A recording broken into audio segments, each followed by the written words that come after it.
What's up? It's Juice Beats. Ever wonder what a proper bike fit can do for your riding? Today I take you behind the scenes of my transformative bike fit session with Dr. Jeanne Williams of Quest Health and Performance. The difference is truly incredible. The first step was understanding my body. Dr. Williams began by assessing my flexibility to determine how my body moves on and off the bike. I didn't quite get the camera on for that footage in this video, so right now we are jumping a little bit ahead of the flexibility assessment and taking pictures of my feet and how they lay, and that way she can get a better idea of how my cleat position will be placed later on. And here we see how she's showing me the alignment of my feet and where the positioning will be later on when we're able to assess me riding on the bike. These small details are critical for proper power transfer and alignment.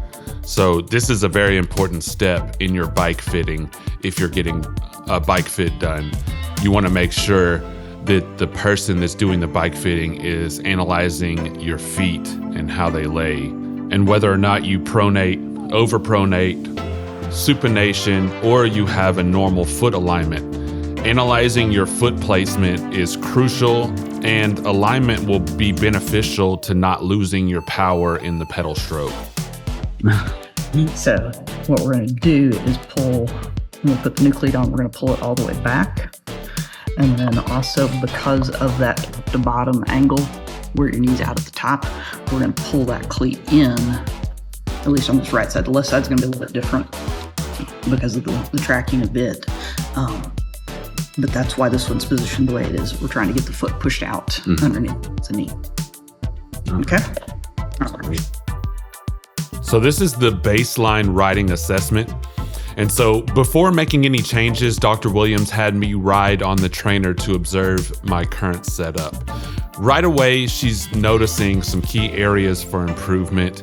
And you can see in the clip there that I do look a little bit choppy.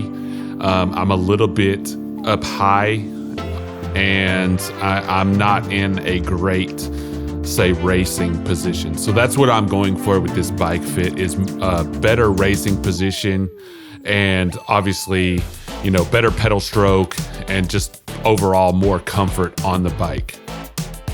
And here's a little bit more of a close-up picture of what's going on. So Jeanne is taking a look at the knee position as I pedal and seeing at this moment that my knees are going slightly outward, so that is disrupting the power transfer in my pedal stroke, and I'm losing efficiency and obviously wattage as well.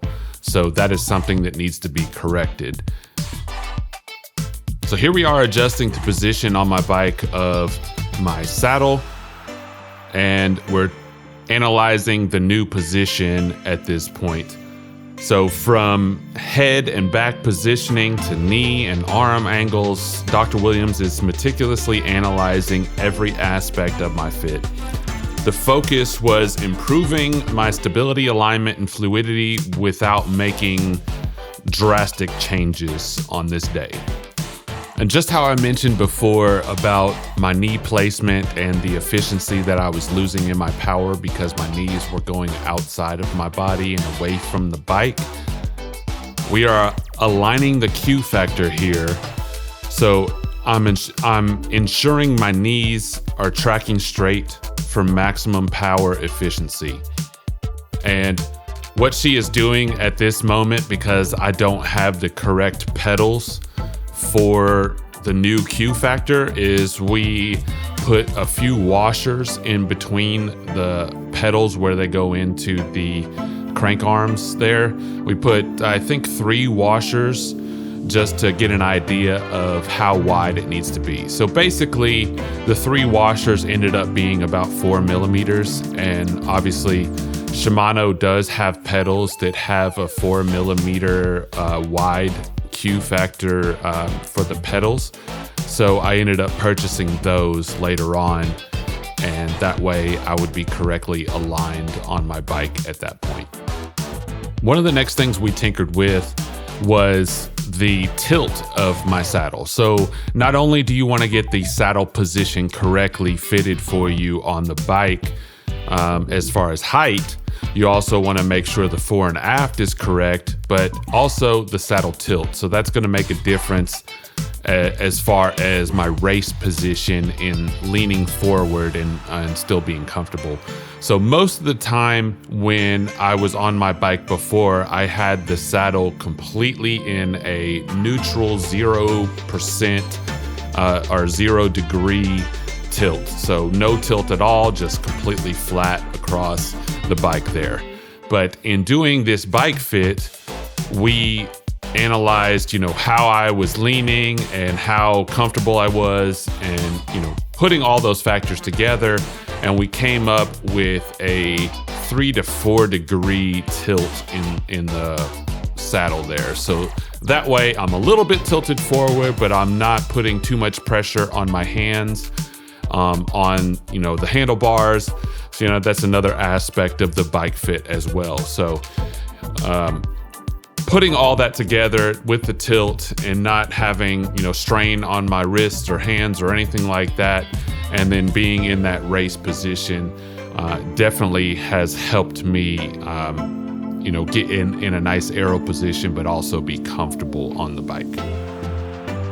Now, the changes were minimal, but the impact was huge. And my riding now feels more stable and fluid with power distribution evenly across the pedals. Definitely feel more comfortable in riding, and I am in a much better position than I was before, not losing power and being more efficient on the bike. Now, the last thing to do is to record all the new numbers, and I will go through these really quickly on all the changes that were made to the bike here. So starting with the saddle height, we went from 80.3 centimeters to 81.1 centimeters. Saddle height over the bars, 9.5 centimeters to 11.4 centimeters. Saddle to handlebar reach, we went from 61.6 centimeters to 61.7, so not a big change there or anything like that. Saddle angle, we went from 0 degrees, so like I said before, completely flat. We went from there to 3 degrees down.